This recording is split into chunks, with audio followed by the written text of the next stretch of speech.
What's happening? What's happening? What's happening? Of course, you know it's your boy B-Hop Radio Shout In. Stepping in the building, I got an artist that's tearing up the streets right now as we speak. Destiny, what's good with it, sis? What's going on? Feeling good, feeling great. Now, Destiny, I had a chance to marinate on some of this music, girl. And you out here in these streets jamming in this thing, okay? I mean, that going in is going crazy right now. Can you break down that banger to me and tell me about that whole visual behind it as well? About going in? Yeah. So going in was really, I made that song when I was just going through something personal. So it just really was a lot of emotion put into that song, like real pain. I was going through a lot in my life at the moment when I had made that song. So it was just really about, you know, grinding and coming from where I came from, you know, making nothing into something, you know, and dealing with just the real obstacles in life, like, about like betrayal and, you know, family judging you, like just a bunch of stuff. Like the whole visual really explained it. Like I really had a lot to do with the creative. I wanted it to really portray what the song was really about. So like, you know, about different situations, about friends doing things behind your back, you know, about niggas not being loyal to you, you know, the typical stuff about, you know, your mom might be, you know, a lot of people have, you know, bad relationships with their mother. So it just was a lot of relatable, you know, situations when it came to that song. How long you been down with the music though, Destiny? Down with the music is just now making 2 years. So I had, growing up, I wrote and stuff. I like did a lot of poetry, but I know I didn't really like. I'm not gonna lie, I ain't start from like 4 years old. Like I want to be a rapper, but I was always like real talented and always like being a star, especially in my family. So as I got older, I started knowing, like, you know, how to put words together. In high school, I started doing freestyles. I started writing to other people's beats. And I still was just doing that, but I didn't think that's the route I was gonna go. It was just stuff that I was doing for fun. I went to school in Baton Rouge. I went to college and I wanted to be a dancer. But it didn't really work out, so I came back and I started rapping again. And I was doing freestyles again, and they was going viral. This when Instagram like started being a major platform, so they started going viral. And I'm like, okay, music might be the route because like everybody love when I rap. So I met some people, I networked with them, you know, I built my artistry up, and you know, I developed as an artist, and then I got to where I am now. Going to school in Baton Rouge for dance and stuff like that, what was that like, and what was that whole transition when you realized that you didn't want to be a dancer no more? It was, I loved my HBCU. Like I loved Southern, I loved being in Baton Rouge. It was such an experience, and I did want to finish, but God has like different plans for you. So I was kind of discouraged because I tried out for the dance team that I went there for. Like they have a big dance team, like Dance for the Band. The Dolls. And I wanted to be a doll so bad, and I didn't make it, so I was discouraged, like real bad. Shit, I'm out. I'm like, you know what? If I ain't at the team, I don't even know I'm here. So you know, I really didn't care. I'm gonna be honest, I didn't care to be there. I didn't care about, you know, being in school. I didn't care. I started partying and stuff and just being lit. So I was like, it's no point in me being here. I'm finna just go back to Atlanta. And I came back to Atlanta. I started working a 9 to 5. I started working at the Georgia Aquarium down the street. I'm with you. I started working there for, you know, like a little minute. And then I was rapping though. I was just really rapping like all the time. Like I would be at work just rapping and rapping and rapping. And I mean, I don't work no 9 to 5 no more. So school was lit though.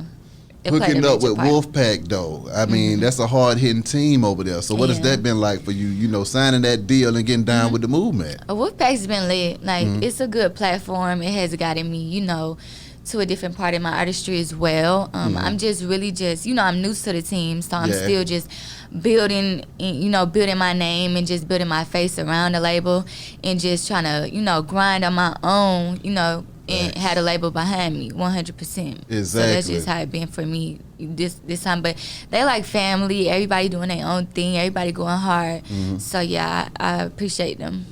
When you see the success that Baby and Ren has had, and you know the other artists on the squad, does that put any pressure, or does it gas you up to get busy? It kind of gasses me up because it gives me like real motivation. You know, I look at it as like I don't try to put limitations on my success. So, you know, even being signed to Wolfpack, I still plan to go 1,000. I plan to get bigger and bigger, you know what I'm saying? So it's just all about the platforms and just building from where you started at. So I look at them as like motivation. Like if they could do it, I know damn well I could do it. Come on now. So, when it comes to your music though, Destiny, and it comes to just, you know, speaking to your audience, what are some of the messages that you want your audience to take away from your music? Well, mainly from my music, it's just like I play a big role in just wanting to build confidence in people, you know what I'm saying? Because I've dealt with, you know, being insecure and having depression and dealing with a lot of things going on in my life. So I try to reach out to, you know, other girls because they look at me like I'm just like so perfect, you know, and I'm like, I'm not perfect. Like, I don't think nobody's perfect. That's even right. the biggest of the biggest. Like, everybody is dealing with something. So I just try to like put that message through my music, like just keep going, not to give up, and just building confidence. Like that's my main thing, and just knowing your worth and knowing like even when shit hit rock bottom, just to keep going, like don't give up. So that's my main thing. My main message in my music is just like building people up and helping people and just being like influential in people's life. Okay, when you say being insecure and going into depression and stuff like that, what were some of the things that you did to get out of that helped Destiny get up out of there? I would say personally, like I believe in God, so praying first. And you know, sometimes I have gotten so discouraged that I'm like, I'm not even finna pray because I feel like this ain't I feel like this ain't working. But you know, I pray about it, and I try to do things that honestly make me happy for myself, because a lot of times I feel like we do stuff to please other people and we're not really happy with that. So I try to do things that just really make me happy as a person.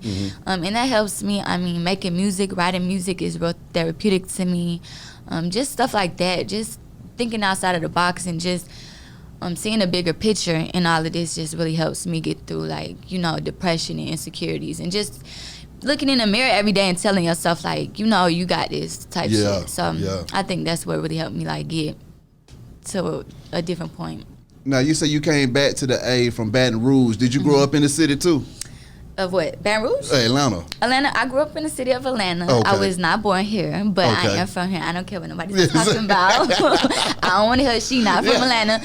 I was born in California. I moved here when I was 9 years old, though. I'm about to be 24 this month. I'm with you. So, I mean, I was raised here. I went to 5th grade to 12th grade. I graduated here, everything. So, I grew up on the culture, on, like, the slang. I'm country when I talk. And I ain't even trying to be.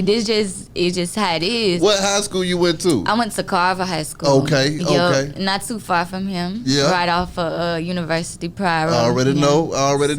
What was that like, leaving the city and then going down to Baton Rouge? Was that a crazy transition after being in Atlanta all that time? Yeah, I would say, like, when I first went, I got dropped off. Yeah. My mama, she came and she dropped me off. So I was by myself. I didn't know nobody. I didn't know nobody in Baton Rouge. So they came, dropped me off at school, and left. And I was crying. I ain't gonna lie. I was crying. I was crying the whole night. I was so scared. Like, I was like, this is like a major change for me. But exactly. I forgot. I ended up meeting somebody in like the little thing that they be doing for the new college students, and I ended up making like some I ended up making some lifetime friends that I still talk to this day. But it was a lot to adjust to, because it's different, but it's still like Atlanta. It's still ratchet. It's still like they turn up, they get lit, but it's a little city, so it's not as big as Atlanta. Like, so that was different. It's not like you see all these, like, you're not finna see all this in BR. Like, were you homesick down there? And what did you do to deal with that homesickness? Or did you just say, you know, it's time for me to pack my shit, get back to the city, crank this thing up? Homesickness, I probably just go in my room and just be like by myself. Yeah. But I can't even lie. I was having so much fun that I really did not miss home. Yeah. Like, I ain't even gonna lie. I was having so much fun that I would call my mama every day and talk to them and stuff like that. But it wasn't like, I'm ready to come home. I think the only thing that did make me come home is like, I didn't make the dance team. So, and like, I really wasn't taking school serious. Like, I was loving everything else, but my my school stuff, I wasn't taking that serious. I was missing class, everything like that. And, you know, college ain't for everybody, and college is for a lot of people. But, yeah, I just feel like it just wasn't for me. So, I mean, I had to come back eventually. When it goes to your creative process, when it comes to that, how do you get in there and create them hits, Destiny? Well, it really depends on my mood. I think it really depends on, like, how I'm feeling. Like, I might have a good day and go in there and just turn up and just go crazy. Or I might have a day where I'm just feeling down and I still go in there. But it's more on, like, just really, like, you feel the emotion, you feel like what I'm going through, you know what I'm saying? So my creative process is just really like going in there and listening to beats and stuff. So I personally, I use my phone and I sit and I marinate on the beat for like a good little minute, and I don't care who in there. Like, either you gonna leave or you gonna stay and keep listening to this beat over and over. That's right. Until, like, but I'm quick. I'm like real quick, so I listen to a beat and like I'm coming up with bars like while it's playing. So that's my process. I literally come up with everything on my phone. Or sometimes I might go in the booth and like come off some stuff with off my head, or I might go home and listen to a beat and write a whole song. So it just really depends, and my delivery, it just depends on my energy at the time. What is it that you love the most about the music industry now, being in this thing, maneuvering? I think the most thing that I love about it is because it's crazy.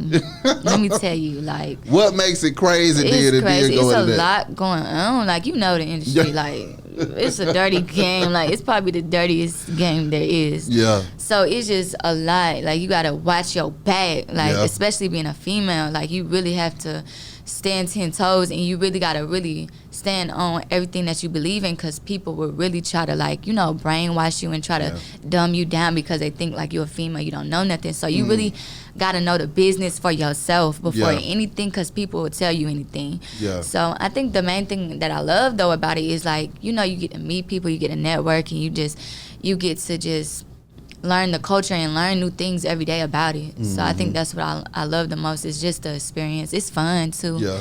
Like, it's fun. Like, when it's fun, it's fun. When it's up, it's up. And when it's ugly, it's ugly. So I mean, it have its days. It's pros and its cons. Exactly. What you got coming up next in this thing though, Destiny? Next, I should be dropping another single before the summer. Okay. Yeah, I got a bunch of new content on the way, dropping on Instagram, because I've been a little MIA. Just working behind the scenes. So I got new content on the way. Summer is lit. My project should be dropping this year as well, called Pretty Girls Lost Souls. Okay, that's all right. It's a deep project. It really just came from just everything I feel like is just affecting women. Like, as far as, and just not even women, just all of us in general, like, in today's society, like, dealing with today social media, you know what I'm saying, like, rumors and drug abuse. Like, I talk about a lot of stuff in that tape, like emotions and like people talking about you. It's just like it's confidence, it's lit stuff in there. It's a lot of stuff in there, like reality of things. It's just a lot of songs. Each track on the tape really talks to a different soul. First of all, Pretty Girls Lost Souls is a hard ass title. Okay, you snap with that. Okay. Talk to me about the stress of being a pretty girl out here in these streets, and what are some of the things that people don't understand that you got to go through that they might not think that you're going through on a regular basis? Right. I think that the main thing that I think that comes with being pretty, and, you know, people feel how they feel, but it's a big thing called pretty privilege, and people think that because you're pretty that you get pretty privilege, but I don't walk around here like I'm pretty, I'm gonna get whatever the fuck I want to get out of anybody, you get what I'm saying? But you just gotta look at things how it is. Like, I don't think I'm better than nobody. I don't walk around, you know, too good to, you know, I'm just chill. So I feel like with the it's pretty privilege, then you have people take being pretty for, you know, your weakness. Like, she pretty, she ain't hard, she ain't tough, but like, no, that's cap. Like, I'm pretty, but I'm hard body. Like, you get what I'm saying? Right. So, and it's just a lot that comes with being pretty. Being pretty isn't easy. Like, a lot of people think that you're pretty, that your life is all together. Like, the prettiest of the prettiest girls face the most, like, hardest situations in their life. Like, like the situation that just happened with the pageant girls. It was 2 pageant girls that, you know, committed suicide. And, like, you never know what you know, somebody's dealing with behind closed doors, but you think because they're pretty that their life is so perfect, and that is not true. That's why I'm like, my title is so deep, Pretty Girls Lost Souls. It's like, it's so many of them, like, in the world, especially like with, you know, like I said, Instagram and stuff. You got these bad bitches, these Instagram bitches, they hate their life. Yeah. They really hate their life. They fucked up mentally, like everything just a mess, but they're so pretty. So it's like nobody knows that, but that's what they deal with behind closed doors. That's right. So that's the big message in like Pretty Girls Lost Souls. I can dig it. Lastly, how can these folks contact you? And is there anything that you want your fans to know, Destiny? You could contact me on all platforms at ATL DSTNI. It's Destiny, on everything, Twitter, TikTok, Facebook, Instagram, you know, and I'm just going to stay tuned for everything I got coming up, and I appreciate you, Beehive. I appreciate you coming through this thing, sis. Wish you nothing but the best and much success. Thank you. Beehive Radio, Shawty, Destiny. Holla at y'all in a minute, man. We gone.